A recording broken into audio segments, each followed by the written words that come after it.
All right, Shalom. For the first one, give our praise, glory, and honor to Yahweh, Ba'ashem, Yahweh Shai, Ba'ashem, Kakwadash, double honor to apostles and the elders of the great millstone, and to all our came across the globe, preaching his word in truth and sincerity. I want to say Shalom. This is Isaiah Nawa from the great millstone camp of Chicago with a quick hit. All right, basically going to the guilt trip, the word and definition of guilt trip. I was watching some clips on the news, from YouTube about these Maxine Waters, and the next round is going to be aimed toward the children. I believe 12 and up, I believe. All right, but they're also pushing for even younger than that. So I'm not really clear on the age range, but I know that they're going to be targeting children. Okay, and what I've been hearing, in which they're using the same, what's the word?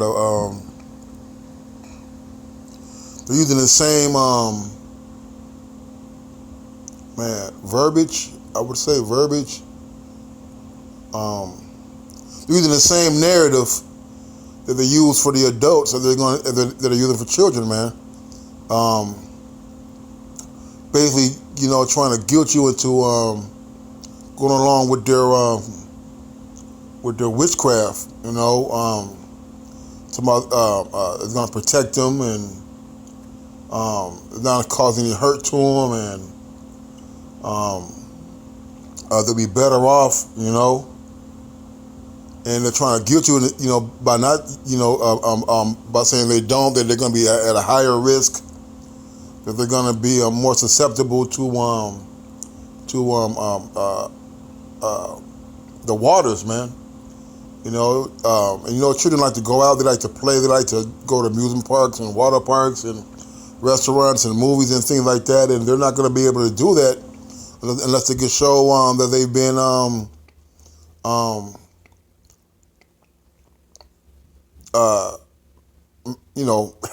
having the waters tested, being tested by the waters, because in India, I believe it's in Pakistan, they're going around and they're putting IDs, with like a cardboard tag around the necks of their citizens, all right, with a skull and bones, basically saying that the people haven't accepted the jab, and now they're being ostracized and excluded from society.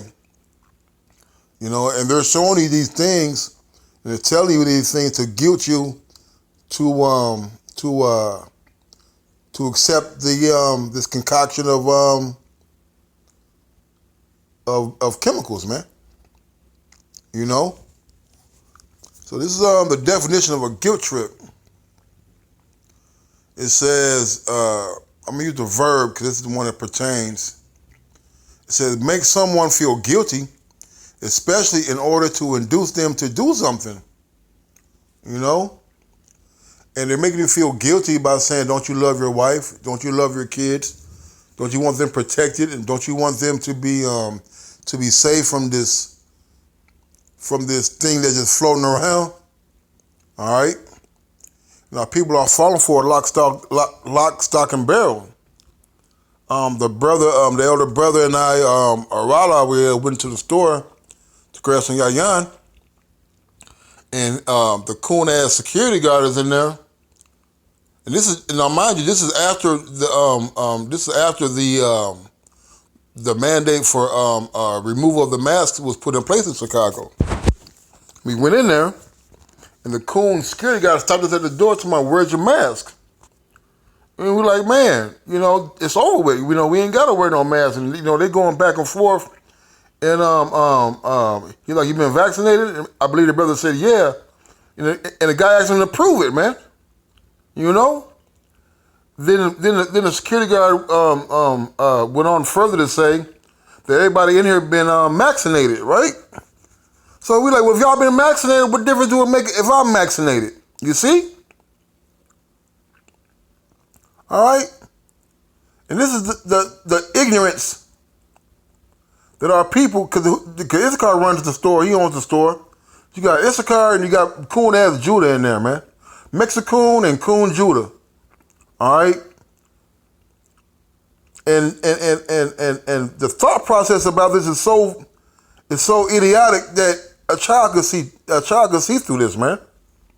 If those things work, and I don't, if they work, and you trust in them, what difference do it make if the next person doesn't have it, man? But Esau tries to manipulate your mind, try to pull on your heartstrings, try to play with your emotions to get you to subject yourself to his will, man. All right. Got a scripture here. Psalm 55:21 says, the words of his mouth were smoother than butter, but war was in his heart. His words were softer than oil, yet were they drawn swords, man. And the words are smoother than butter. Because now they're trying to incentivize the people by allowing them anything from food to college education and everything in between. Free passes, a free year pass to Great America, man.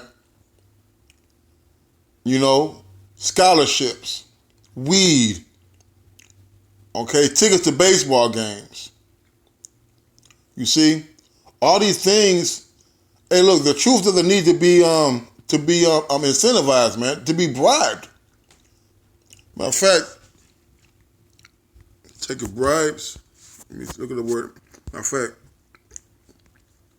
look at the word guilt. I'm gonna look at the word bribe. Bribe. Here's the bribe definition: persuade someone to act in one's favor, typically illegally or dishonestly, by a gift of money or other inducement, man. All right, so here it is, the government is trying to bribe you, all right, into taking something that you may not, that you may have not even thought about, but because the bribe is good, I get a free scholarship, I get $1,000, I get an ounce of weed, I get to go to Great America for a year. You see? Now you start to sway the minds of the weak. All right? This is something. This is not a new trick that Esau been doing, man. All right? Because all it is bribery, man. It says the words of his mouth were smoother than butter, but war was in his heart. His words were softer than oil, yet were they drawn swords, man. And he tried to pacify you with these dainties, man. Matter of fact, it talks about dainties.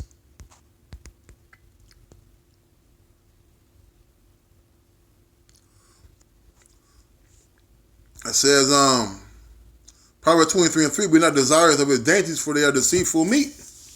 All right? And the dainties can include a literal meat. Matter of fact, let's get into the word dainties before I start saying something that's not correct.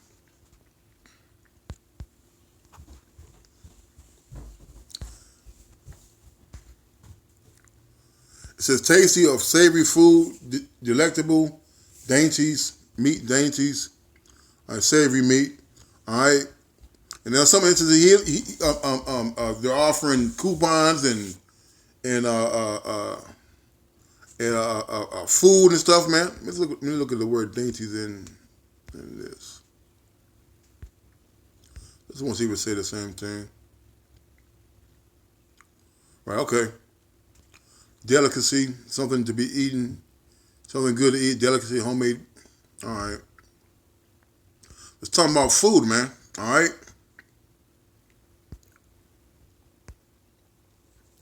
There's probably been a better scripture. All right. I'll get this, gift destroyed the heart.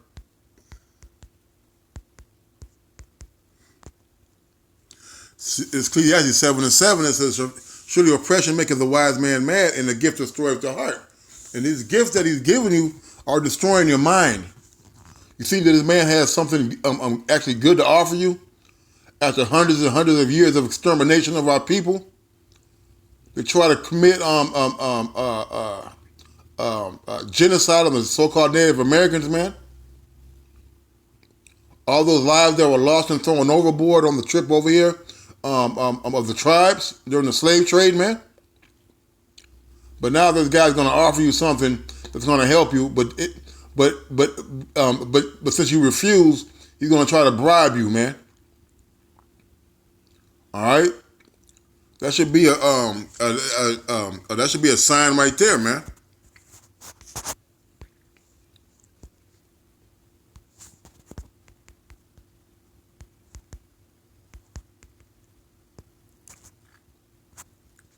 Um,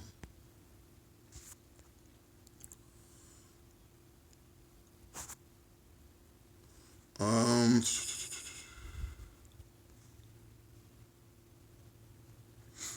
right. It says, I'm gonna bounce around. Sirach 13:1. It says, "He that touches pitch shall be defiled therewith, and he that have fellowship with the proud man shall be like unto him." And you guys out here who are quick to ride the coattails of this damn devil, man, are you gonna get the same just recompense or reward? All right, that he's gonna get, man. Because this man is proud, and you people who are taking this jab, hey, man, your pride is starting to show too. All right, the Lord, and the Lord's gonna visit this place because it walks in great pride. Let me see. So burden not thyself above thy power while thou livest, and have no fellowship with one that is mightier and richer than thyself. For how agree the kettle and the earthen pot together? For the one be smitten against the other, it shall be broken, man. How you going to be in agreement with somebody who doesn't feel the same struggle as you? For somebody who's never walked a mile in your shoes, man. You see? This man is not for our turn, man. And the fact that he has to do all these, create all these scenarios and pushing these news ads and these commercials, using celebrities and playing on your heart, playing on your emotions, man, bribing you with gifts to take this, man. And you want to be in agreement to him. When it comes time to him to show his wrath, you're gonna find out what this scripture means, man. That kettle and the earthen pot being smashed together, man. And you're gonna see, man, that he has nothing to do with you, man. Verse 3: the rich man have done wrong, yet he threateneth withal. The poor is wrong, and he must entreat also. Right, man. And you could take that now, like the rich man has done wrong, and he threateneth. He knows that this is blown way out of proportion. Okay, he lies about it, but then he threatens you. But if you don't get it, you're going to have great trouble, man. Now here we are, and we're wrong. You know, we're being done wrong because you know, in Chicago, they have plans of going door to door, all right, asking people if they took it, and guess where they're starting at? In Jake neighborhood, man. All right, here we are, getting persecuted and used and trampled on. All right, not being taken seriously, not even being thought of as human beings. But yet we got to bow down and agree to the terms of this man, man. Now there's a lot of Jakes that ain't gonna take it. There's a lot of Jakes that's taking it, man. You know, let's go on that word entreat. I want to see what that word means.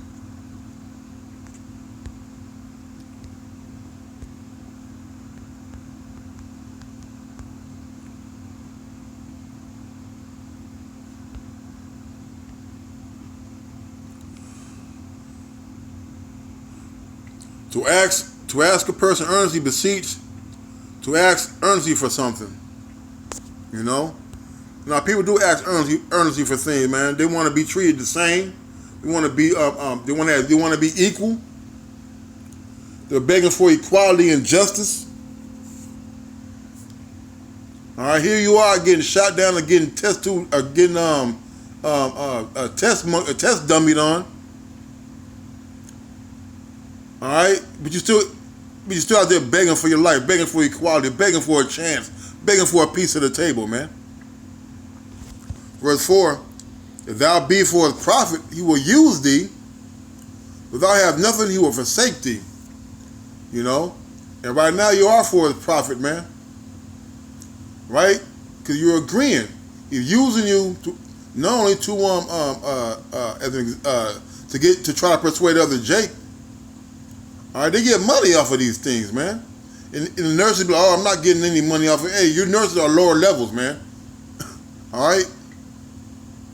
And that's not true either, because they're paying them double, at least, I'm not gonna, let me get this right. They're getting paid more during this time, all right, of crisis to deliver them jabs, man. And I know this for a fact. All right, they're transporting nurses from one city to another across the country, all right, to stick people with this daggone jab, man. So for thou be for a profit, he will use thee, but thou have nothing, he will forsake thee. If thou have anything, he will live with thee, yea, he will make thee bear and will not be sorry for it. If he have need of thee, he will deceive thee and smile upon thee and put thee in hope. He will speak thee fair and say, what wantest thou?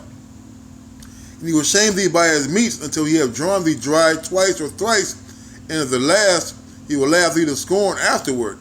When he seeth thee, he will forsake thee and shake his head at thee, man. Hey, man, if they say use me till you use me up, and that's what he's gonna do. He's gonna constantly trotting on you, all right, walk over you, take you for all you got, and then throw you out like he does the rest of them, man. What happened to the forgiveness loans on the student debts, man? What happened to that? You see? What happened to helping the brown people, man?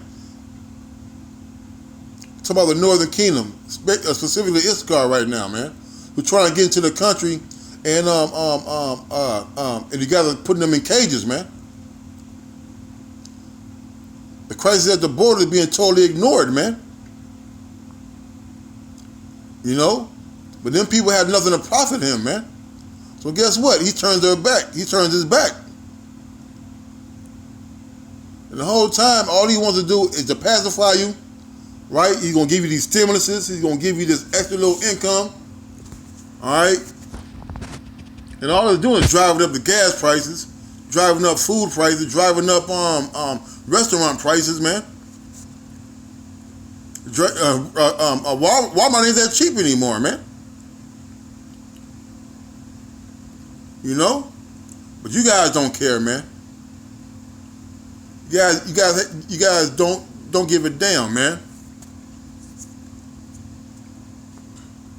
So that, you know, I'm going to read it, verse 8. It said, beware that thou be not deceived and brought down in thy jollity, man. All right? And you guys are being deceived, man. All right? But you're so high on the hog right now that you can't see it. Stimulus party, PPP parties, man. That's all y'all care about, man. You know? So that one said, call Allah, Yabashmi al-Shai, double honor to the apostles and the elders of the great millstone. Till next time, Shalom and a Baba Bar.